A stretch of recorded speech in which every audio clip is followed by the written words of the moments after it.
नहीं, देखिए जो बीजेपी का जो एक पॉलिसी रही है राइट फ्रॉम बिगिनिंग, जब उन्होंने कहा हमारी फैक्स मशीन ख़राब होगी, उसके बाद जो पार्लियामेंट के अंदर 2019 को हुआ, यानी कि जो इस मुल्क का संविधान है, इस मुल्क का आइन है, उसको वो नहीं मानते हैं। इस मुल्क की जो जमहूरी निज़ाम है, एक डेमोक्रेटिक सिस्टम है, उसको वो ख़त्म करना चाहते हैं। और ये शुरुआत वो जम्मू कश्मीर से करना चाहते हैं, जैसे पहले भी की, अब भी वो जम्मू कश्मीर से शुरुआत करना चाहते हैं। पहले तो ये पूरी दुनिया को एक ड्रामा करते थे, तमाशा दिखाते कि हमने यहाँ पंचायत इलेक्शन किए, हम यहाँ लोकल बॉडीज़ इलेक्शन करेंगे, बाकी चीज़ें करेंगे। अब मुझे लगता है इन्होंने वो प्रिटेंस, वो तमाशा करना भी बंद कर दिया है।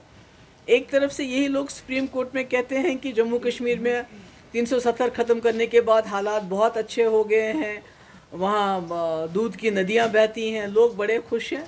और दूसरी तरफ से आज यही सरकार ये कह रही है कि जम्मू कश्मीर में सिक्योरिटी ठीक नहीं है, इलेक्शन नहीं करवा सकते हैं।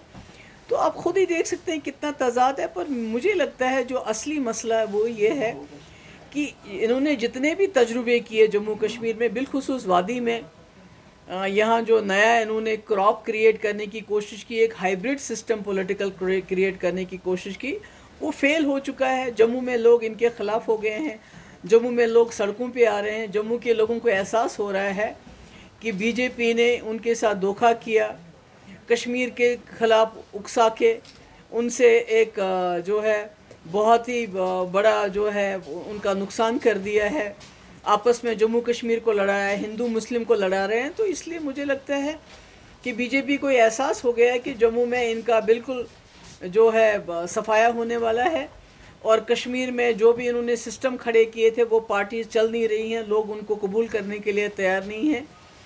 तो इसलिए ये इलेक्शन डेफर कर रहे हैं, करेंगे भी नहीं करेंगे भी। मुझे तो ये भी लगता है कि अगर खुदा ना खास्ता पार्लियामेंट इलेक्शन में दोबारा बीजेपी आई तो पूरे जम्मू कश्मीर के ही नहीं, पूरे मुल्क में ही शायद इलेक्शन का सिस्टम ये आगे चल के ख़त्म कर देंगे।